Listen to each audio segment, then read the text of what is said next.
Hello guys, can you see me? Can you hear me? Good morning.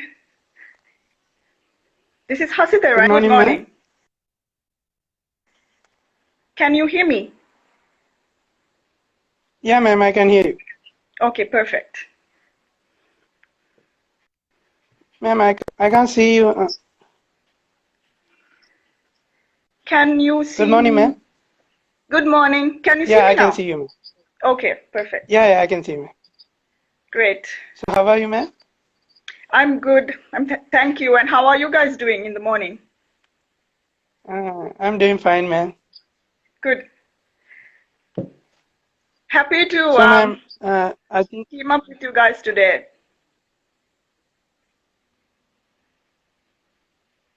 ma'am, I think you're familiar about this interview, how it Yes. flows. Yes. I It's think just I basically, do.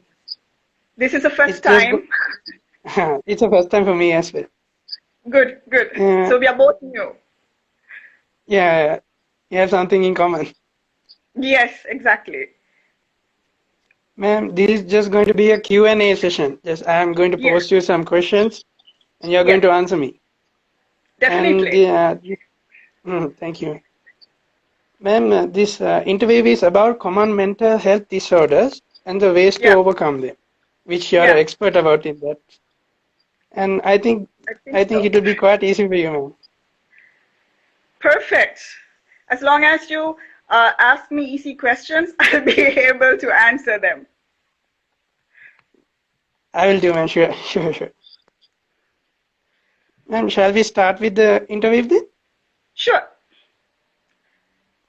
Just before we go into the questions, ma'am, can you just share your story, uh, your personal life story in this field? What inspired you to get Um, into this field? Because there are okay. many careers out there. Yeah, What that's true. inspired you to? That's true. So, for those who don't know me, I'm Dinishika Vithanage. Right now, I'm lecturing in psychology, and my background starts off with sociology, and my expertise in research falls in criminology, mostly into criminal psychology. But I incorporate sociology, criminology, and psychology for my research work. And for the Great, great. question that you asked me, how I sort of got into psychology, I sort of had an interest on to study people's behavior, especially with regard to criminal aspects. So that's why I started off with studying criminal justice and Okay. criminology. So once Okay. I came to Sri Lanka after my MScs, I started to do a research in Kandy on trafficking women for sex work, especially in the Kandy district. Not trafficking per se, but what sex workers would face as challenges in society, Oh, psychosocial aspects. So when I started doing my research on that line, I've been incorporating so much of psychology, understanding their social psychological behavior, what impacts them, what rejects them in society, and also the stigma around it, right? So then yeah. I started You're lecturing. passionate about Uh, yes. you're passionate So about people, I guess.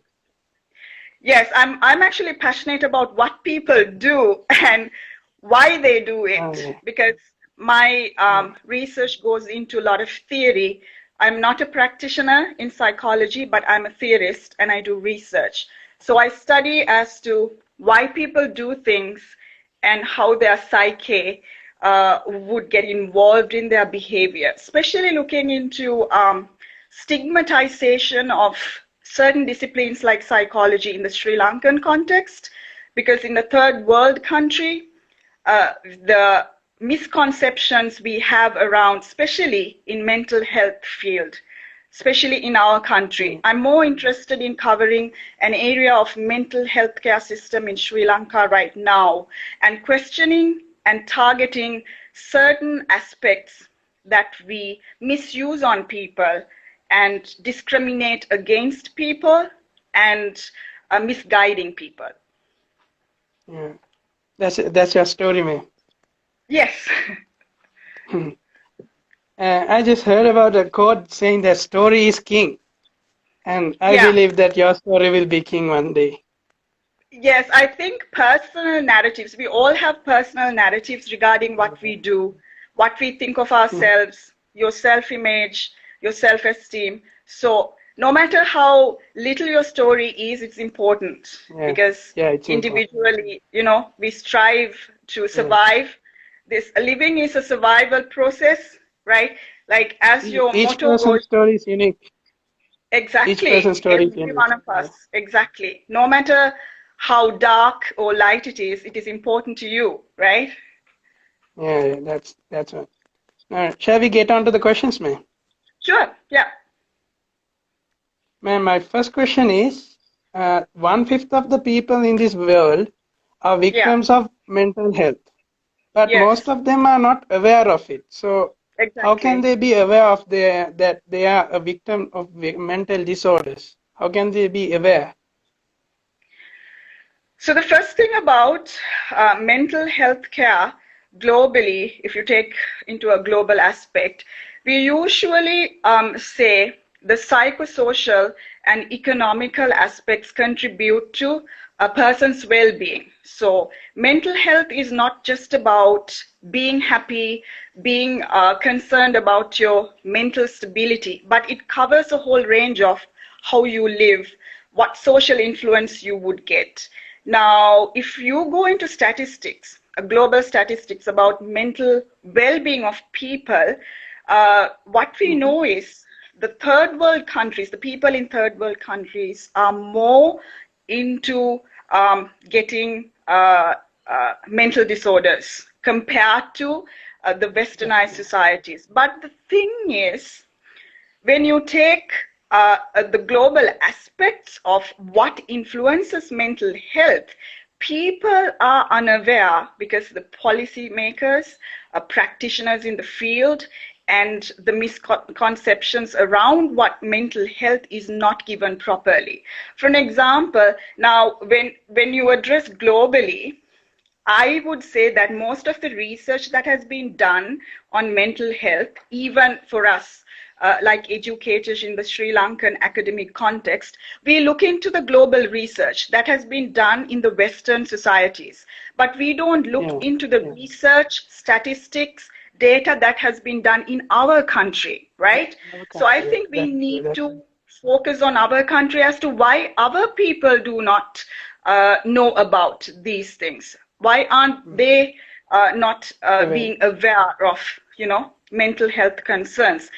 The first thing is the policymakers and the government and the practitioners and the expertise in the field have to promote, have to share their knowledge, have to make people aware that mental health is important. It's not just the material life, it's not just the physical life you need to Yeah, talk about. Because the misconception is that it doesn't happen to me. The mental disorder, or somebody being depressed, or somebody being stressed, or somebody having a bipolar disorder, is it's someone else, it's a stranger. But I'm a yeah, perfect human being. I won't get it. That's where you go wrong, right? yeah, Because yeah. all of us have the tendency And to lose our mind at some we point, are all humans. right? We are all humans. Exactly. Exactly. So I think the people who are in the field of psychiatry, psychology, may it be globally or in our Sri Lankan context, have the accountability to make people aware that we need to, you know, have programs, promotion, and at the same time, including this into the education system. Now, if you take a look at the education system, how many subjects that we try to avoid push back? For example, sexual Yeah, assault, harassment. We don't talk about these things to our students, our children. yeah, Like adults, we have a responsibility, right? So that awareness yeah, has to start from the people who are experts in the field, right? So yeah, that's what I think. That would be an initiative point where we can make people aware. Okay, ma'am. Yeah, I'm clear with that. And thank you, good. ma'am. It's well explained. Shall we go to the second question, ma'am? Sure, sure. Ma'am, now, what are the reasons for mental disorders, ma'am? Can you list out some of the reasons for mental disorders? Yes, especially for people. Let's again look at the psychosocial factors. Now let's go into the society. Now we say in psychology, the society has a big impact on your behavior, the social influence, right? Because the Yes. man and the Yeah. environment is connected, right? So especially in a mental health system, we say psychosocial economic factors influence how your life would be. For an example, if you are a student, your education impacts you. The pressure coming from your parents Yeah. impacts you. The pressure coming from society has an influence. What sort of a student you are, that's a social role you would play.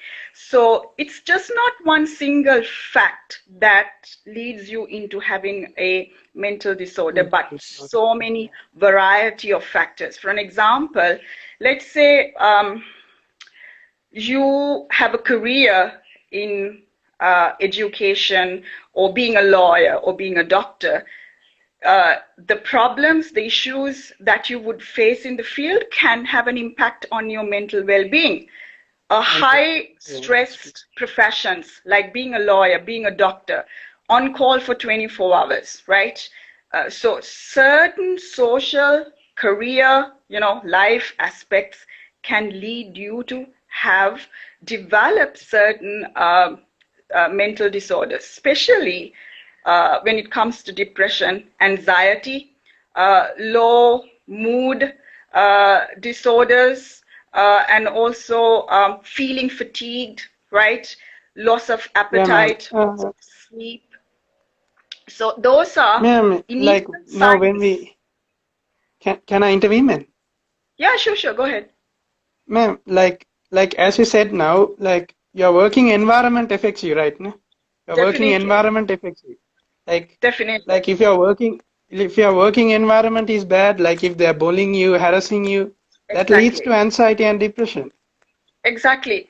I have met students And in my lectures and in my time that they talk about mental harassment coming from other students, coming from the mhm, society. They feel like they have a low self-esteem because they are not being accepted properly. So they yeah, would lead into certain levels of depression, anxiety, and social phobia, right? So yeah, this that will environment decrease needs your to productivity. change. Exactly. That will decrease your The, productivity. Yeah. exactly. It impacts every aspect of your day-to-day life and in long term. Especially when Yeah. it comes to low self-esteem and anxiety, it can have a long-term impact of your life, how you present yourself as an adult in society and how sociable you are in society.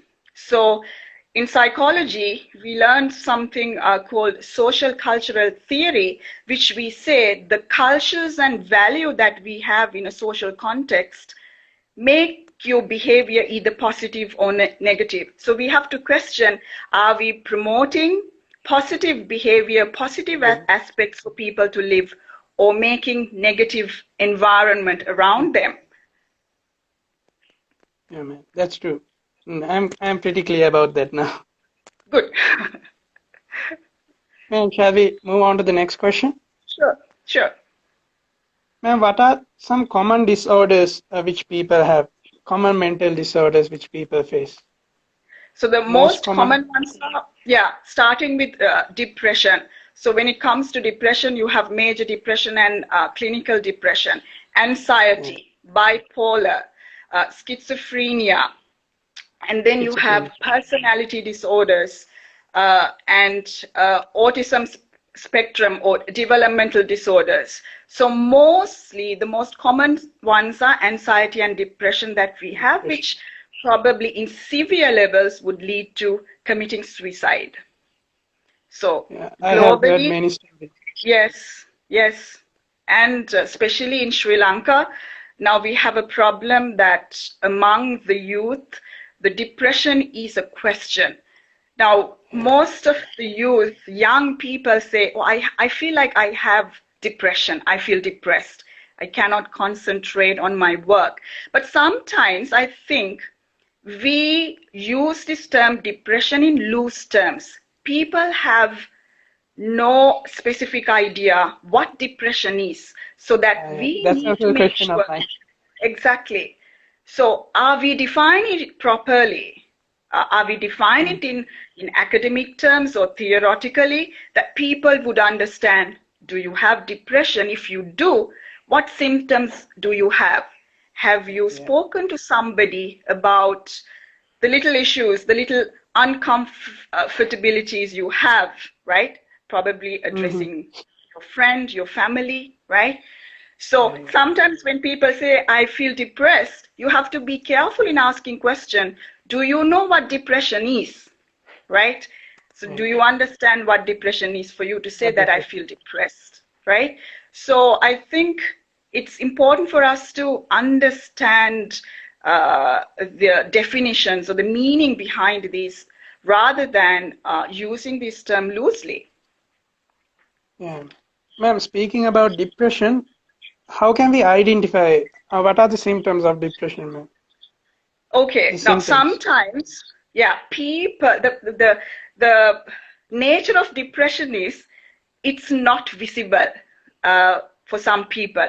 You would be smiling, you would be happy, hanging out with your friends, partying out, probably going into gatherings, and you would still feel like you do not have life together. Like sometimes we Hopelessness, say, yeah. I have lost my shit. I need to get my shit together. Sometimes you can probably have met your friends saying that, right? So Yeah, if someone says, I can't sleep, I have loss of appetite, I feel sort of lonely, moody, I feel like crying, like some people would cry for less insensitive situations without a reason, right? Loss of concentration, yeah. right? And sometimes they give signs like, I feel like my life is not meaningful. I feel like I'm not useful. Being Mhm. irritated, getting angry all the time, those can be basic primary signs of a person heading from stress to depression. And also having anxiety attacks, right, in social gatherings, especially. Ma'am, now, if you are having depression, how can I seek help, ma'am? Like, how can I seek help if I am dealing The with depression? Yeah, the best thing you have to understand is you have a problem. You need to feel that I have a problem and I think I need help.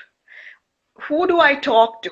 Is there someone I trust? It can be your friend, your parents, your siblings, or your partner. So if you are willing to get help, you would seek help. The problem here is in Sri Lankan context, the taboo we have around mental health, the stigma. You don't want to seek help because of the ostracization from the society. You feel like you are ostracized, you are rejected by the society, therefore, I need to hide. I need to somehow go through this. And people give a Don't message, pour out your oh, heart. exactly. Oh, it's depression. You will be fine. But this won't go away by itself. So the person has to understand this is my life. It's important for me. The self-worth. In psychology, we would say the self-worth is important in order to change your behavior and attitude. So we need to cultivate the feelings and positive behavior like I seek help and there are people who would ready to help me. Yeah. Ma'am, now, as we pour out our heart, man, like let's say now we are going for a uh, we are seeking medical assistance. Yeah, yeah, Now, people have a doubt. People have a yes, doubt based on their privacy. Because will Yes, they reveal my ideas to another person? So they hide yes, themselves. yes. So how can people come out of this mentality?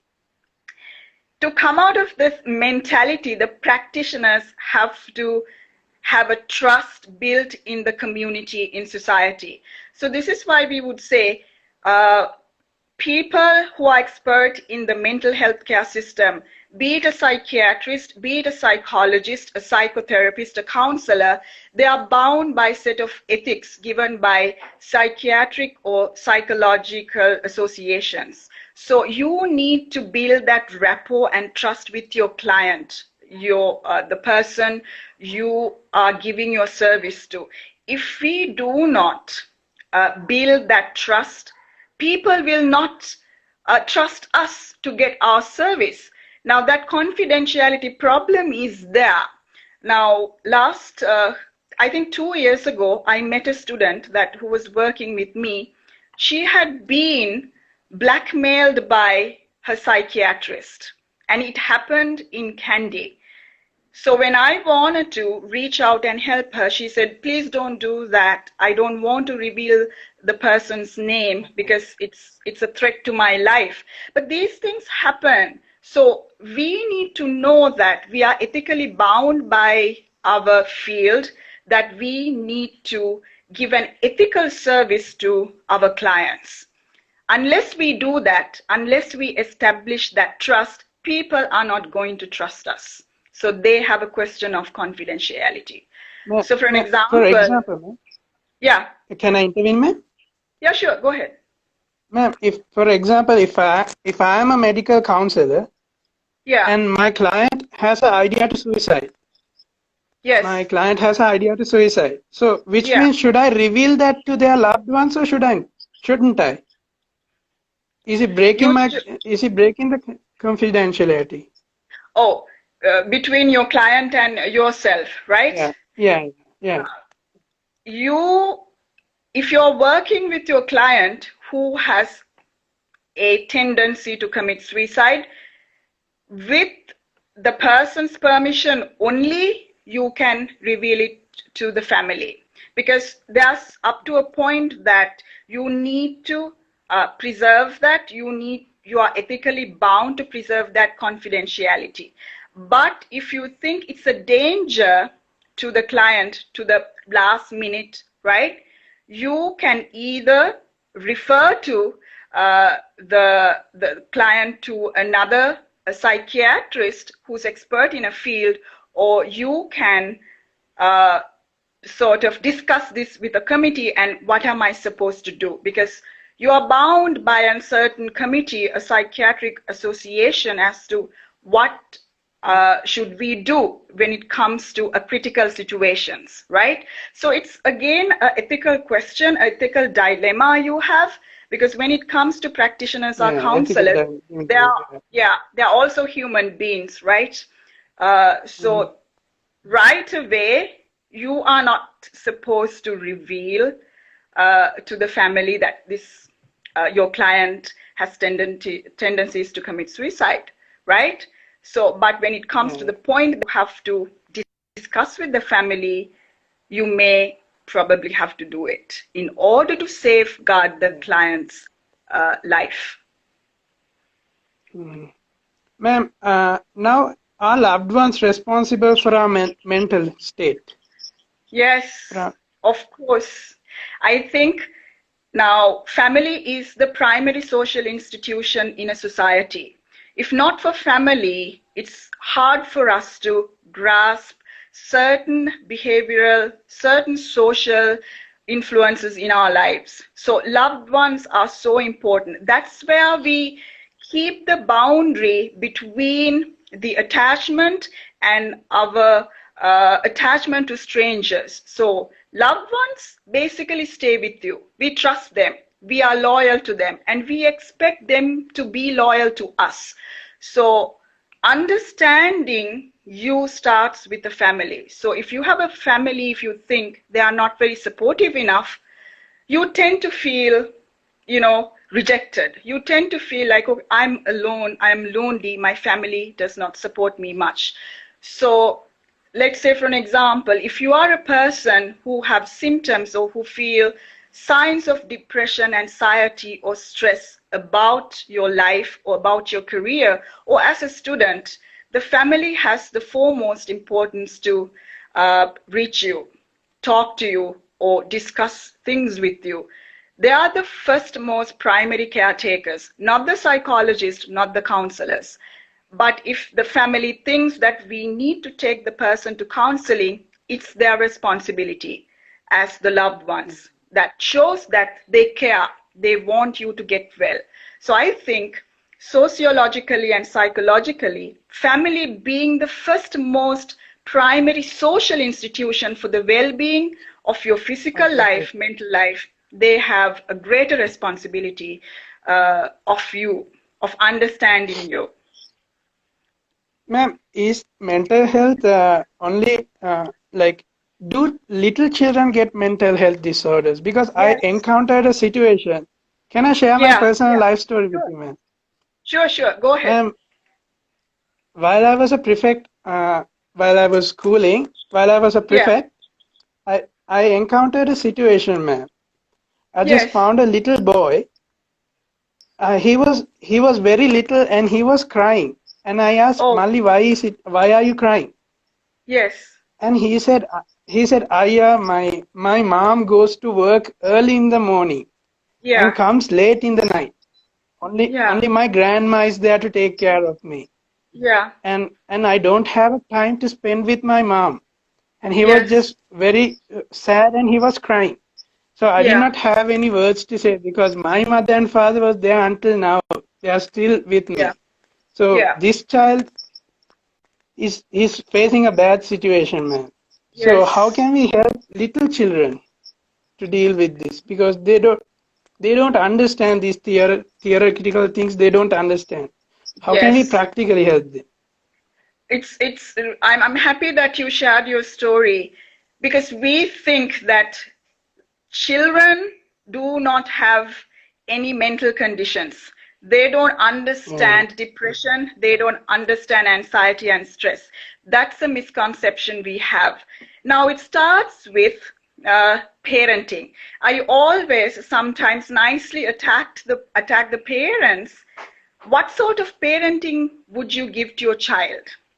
Are you making the home environment safe for the child, right? So if you're a working parent, if you're a working mother or a working father, have you taken certain steps to take care of the well-being of the child, not just physically? Giving food, sending the child to school is not enough. Sometimes parents think, oh, we buy everything for the child, we do everything for the child, but they forget the fact that the child also has his or her own interpretation of his or her own mental well-being. So parenting comes onto the first line of taking care of children's well-being. So parents have to pay attention. So adults have to pay attention to how children are brought up, what values we teach them. Now, the problem here is the modern world. Parents don't have time to stay at home and be That's with true. children. That's a social and economic problem we have. We have become so modernized, we chase after our dreams as adults, right? So it's a sort of a confusing situation we have. Who do we choose? Are we taking the side of the children and stay with them, or are we going to make a living, right? So Yeah. I think it's in the hands of parents.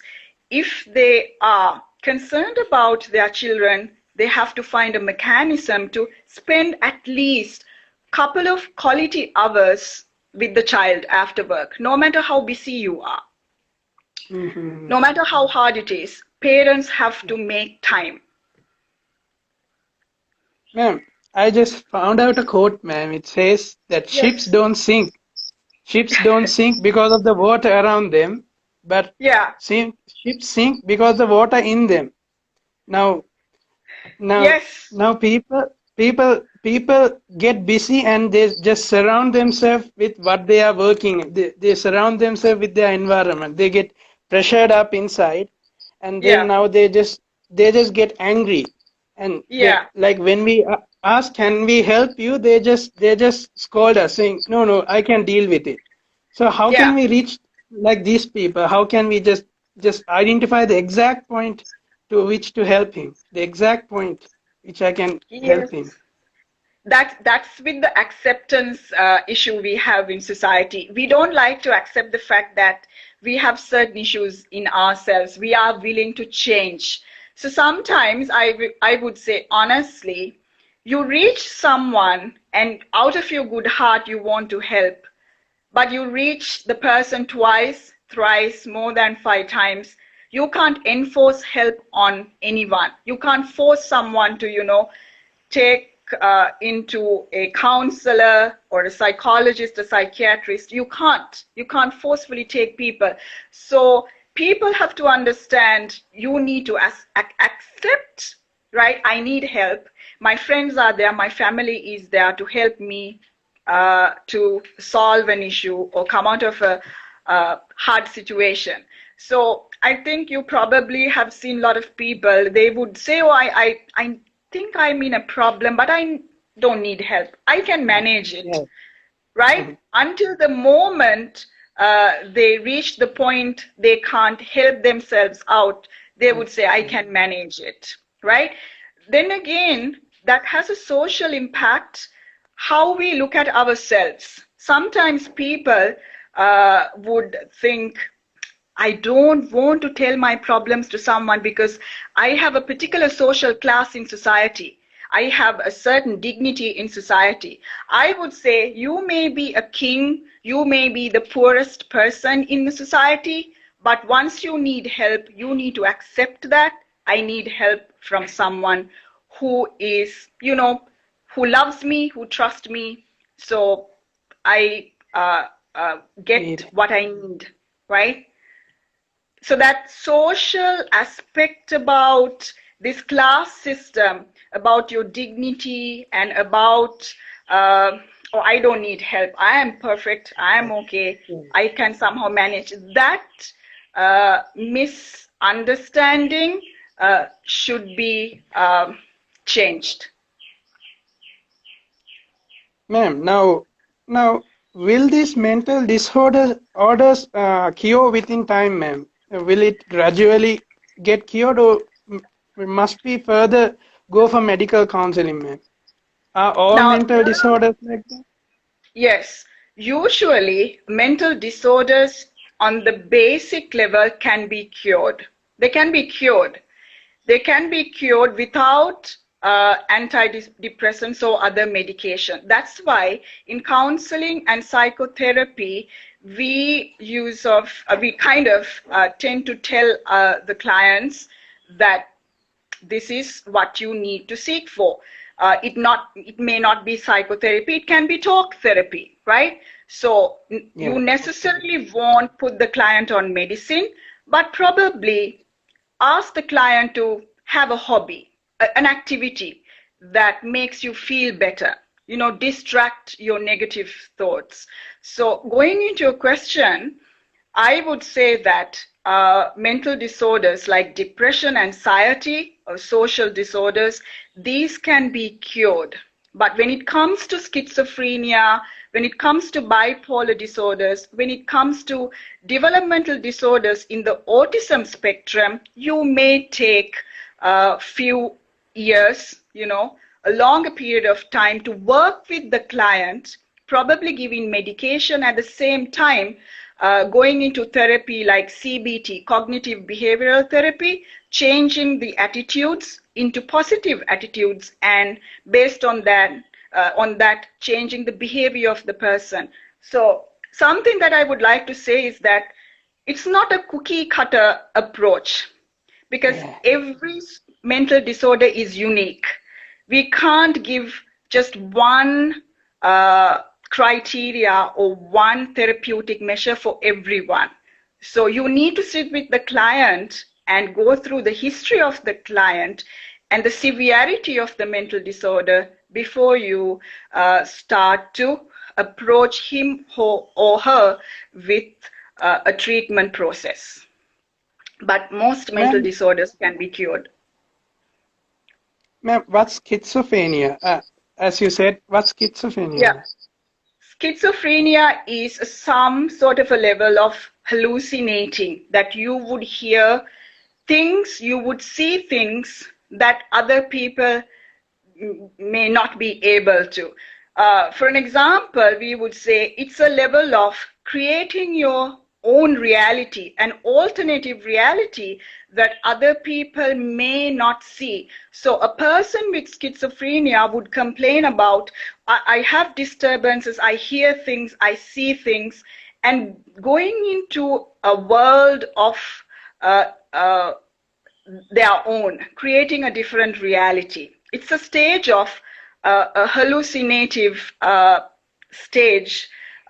Sometimes we just cannot, take a schizophrenic patient to a talk therapy or go to a counselor, but we need to diagnose the client or the patient to see whether this patient carries out schizophrenic symptoms. So diagnosing is important into severe mental disorders like schizophrenia when the person say the reality is different because they make their own world of it's called an alternative conscious reality.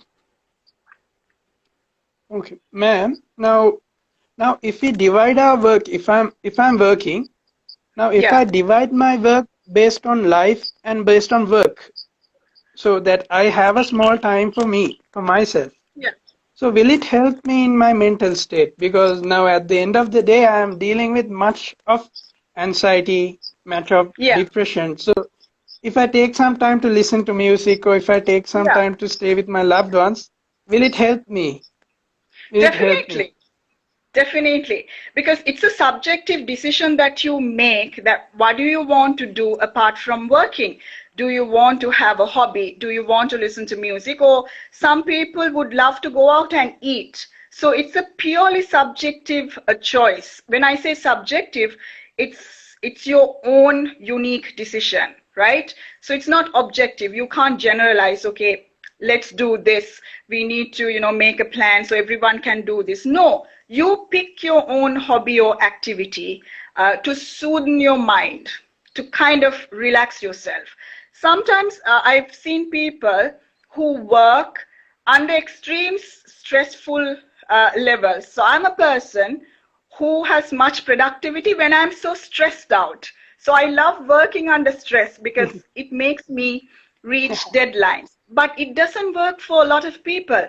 Some people have to take little breaks, give themselves a little bit of relaxation, cheer yourself up. So it's your subjective decision. What sort of relaxation do you need? Going to a movie, hanging out with friends, or probably Yeah. taking a walk, taking your dog for a walk. So there are so many things you can do to sort of create a balance in your life, especially for your mind, right? Yeah. Depending on your Yeah. career, depending on what sort of a life routine you have in your household, right? Some people would love to stay away from home to relax, right? Yeah. Like Yeah. going out on a Saturday or Sunday, right? Taking a break. Yeah. That's the end of the questions, ma'am. Oh, I really? hope I Okay. could have I hope I could have chat with you much more, but I just prepared only those. Oh, I just prepared a awesome. small amount of questions, man. Awesome. Ma'am, I'm so happy. Yes. I I understood everything which you said, ma'am. You're a great teacher, and thank you so much. I'm glad.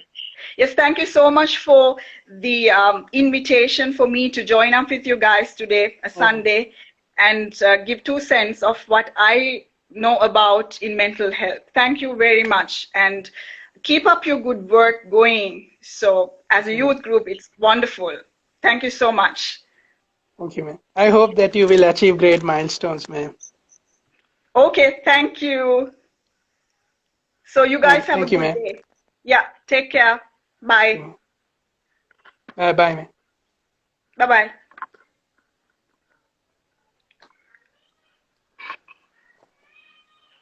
How do I?